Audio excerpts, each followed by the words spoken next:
AITA for wanting to move to Alaska without my unmotivated boyfriend to finally get my life on track.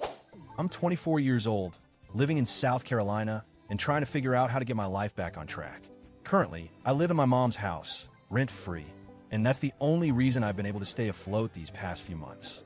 My boyfriend, 26M, also lives with me. We've been together almost 2 years now. When we first moved in together, I thought we were building something. But honestly, it's felt like I've been the only one building anything at all. Right now, my boyfriend is unemployed.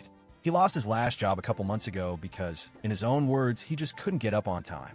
It wasn't a high-pressure position or anything, just retail. No early 5 a.m. shifts, just regular, adult responsibilities, and he couldn't meet them. He doesn't have any savings, no backup plan, and seemingly no urgency to change that. I've been carrying most of the weight, groceries, bills, emotional labor, everything. I've tried to be understanding. Everyone hits rough patches. I've hit mine too. But the difference is, I keep pushing.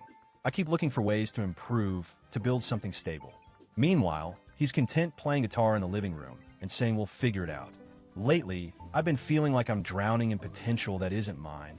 His potential, his excuses, his lack of action. I don't want to be the nagging girlfriend. I don't want to be his mother. I just want a partner. And I'm starting to realize I might not have one. A few nights ago, my mom called me with an opportunity that stopped me in my tracks. She lives in a remote part of Alaska, Dillingham. It's quiet, isolated, and very different from the life I'm used to in South Carolina. But she explained that jobs up there pay incredibly well, especially for people willing to put in consistent work. Because it's so remote, there are fewer people competing for jobs, and employers value reliability. Plus, with fewer places to spend money, saving becomes much easier. She said, come up here for a couple years, work hard, save. You could come back and buy land, or even a house in cash. Start fresh. And she wasn't just suggesting it. She was offering her full support. Stay with me, she said. Get set up, no pressure. I felt hopeful. Like for the first time in a long while, there was a path forward that didn't involve constantly carrying someone else on my back. It would be hard. It would be a huge change, but it would be mine. So I told my boyfriend. I sat him down and told him what my mom had said. I was expecting curiosity, maybe even excitement, or at the very least, a conversation. All he said was, I don't know, and went back to playing his guitar. That was it. I gave him some time to think about it. I know it's a big ask, uprooting your life to move somewhere that feels like the edge of the world. But when I brought it up again later that night, his only response was, okay, well, I'm probably not going to go. No follow-up. No why. No questions about the job market, living conditions, or what it would mean for us.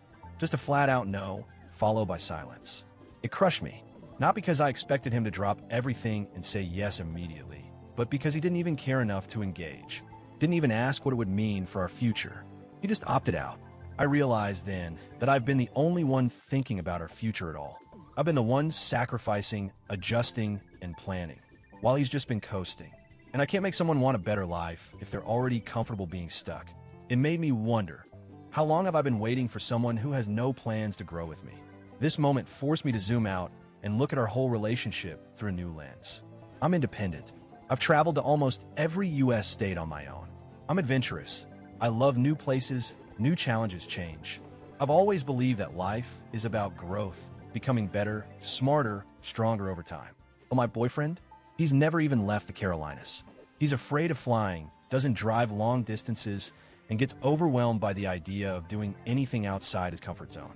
When I talk about saving money, investing, building a future, his eyes glaze over. He says things like, we'll see what happens, or it's not that simple, but never takes action. I don't need him to have a 6-figure job or some 5-year master plan. I just need a partner who wants to try. But after nearly 2 years, I haven't seen that. Not once.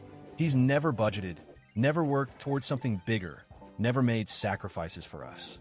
I'm not even sure he wants the kind of life I'm trying to build. And maybe that's what this Alaska opportunity is showing me. Our lives are pulling in different directions.